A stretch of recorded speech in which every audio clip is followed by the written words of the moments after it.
सुंदर वन में बहुत तेज बारिश हो रही थी। चिड़िया का घर बुरी तरह से टपक रहा था। वो लोग काफी टेंशन में थे।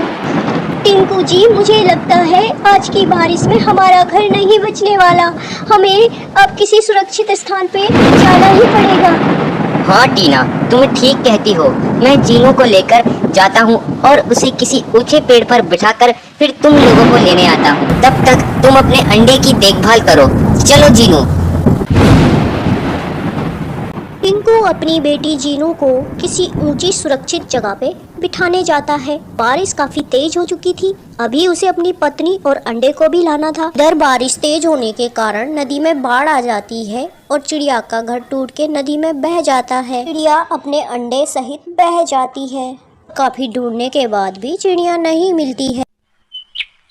कुछ दिन बाद टिंकू मीना से शादी कर लेता है। देखो मीना, आज से यह घर तुम्हारा है। तुम यहाँ महारानियों की तरह रहो। बस बदले में मुझे इतना चाहिए कि तुम जीनू का माँ जैसे ख्याल रखो। उसे कभी भी माँ की कमी ना खलने देना। अरे जीनू बेटा, क्या तुम घर में झाड़ू लगा दोगी? सारा ही घर गंदा हो रहा है और बर्तन भी पड़े हुए हैं। बर्तन भी धो देना बेटा। और शाम के खाने के लिए पानी भी लाना है तालाब से, तो तुम पानी भर के भी ले आना। कर दोगे ना बेटा? हाँ मम्मी, मैं सारा काम कर लूंगी। आप टेंशन मत लीजिए, आप आराम कीजिए। घर का सारा काम करने के बाद जीनू तालाब से पानी भी ले आती है। अरे जीनू इतनी जल्दी सो गई? क्योंकि मैंने उसको टाइम से खाना खिला दिया था। टोनू जी, थक जाती है सारा दिन भर खेलते खेलते। बहुत अच्छे मीना, तुम जीनू का इसी तरह ख्याल रखना। कुछ दिन बाद मीना ने एक अंडा दिया। अंडे से एक प्यारा सा बच्चा निकला।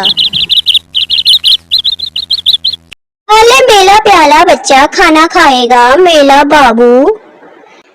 मम्मी, मुझे भी खाना दे दो ना। घर का सारा काम हो चुका है, अब तो दे दो खाना, मुझे भूख लगी है। ले कलमुही, जब देखो खाना खाना खाना, खाने के अलावा और कोई काम नहीं है इसको। जीनू के प्रति अपनी माँ का ये व्यवहार देखकर उसका बच्चा भी उसके साथ बुरा व्यवहार करने लगा। एक दिन टिंकू कुछ फल लेके आता है। उसने दोनों बच्चों को बराबर बराबर करके बांट दिया। छोटा बच्चा, मैं खाऊंगा, मैं सारा ही खाऊंगा, सब मुझे चाहिए। ठीक है जीनू, ये सेब तुम अपने भाई को दे दो। मैं तुम्हारे लिए दूसरा सेब ले आऊंगा। पर पापा, आप तो शाम को आओगे ना? हाँ तो क्या हो गया, तो तब खा लेना। पर मम्मी मुझे कुछ खाने को ही नहीं देती है। पापा सारा दिन मुझसे काम ही कराती है। आप मुझे एक सेब दे दीजिए, वरना मुझे शाम तक भूखा रहना पड़ेगा। जीनू का इतना कहना था कि बाहर से एक चिड़िया उड़ के आती है। तुम लोग मेरी बेटी पे इतना अत्याचार कर रहे हो। मैं कुछ दिन लापता क्या हुई कि तुमने अपनी सारी हदें पार कर ली। मेरी बेटी पे इतना जुल्म। मम्मा। अरे टीना, तुम ठीक हो? हाँ, मैं बिल्कुल ठीक हूँ। पर तुम इतने दिन कहाँ थी? बारिश की बाढ़ में मैं बह गई थी। मुझे खुद पता नहीं, पर जब होश आया तो मैं एक हॉस्पिटल में थी। उन लोगों ने मुझे बताया कि मैं 6 महीने से कोमा में थी। जब मुझे होश आया तो मुझे तुम लोगों की याद आई और मैं फौरन चली आई।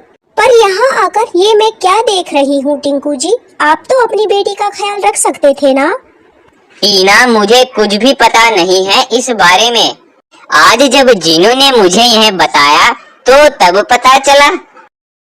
जो भी हो, अब मैं अपनी बेटी को इस घर में तो बिल्कुल नहीं रखूंगी। अब मैं उसे अपने साथ लेके जाऊंगी और हम अकेले रहेंगे। मैं अपनी बेटी को एक अच्छी जिंदगी दूंगी।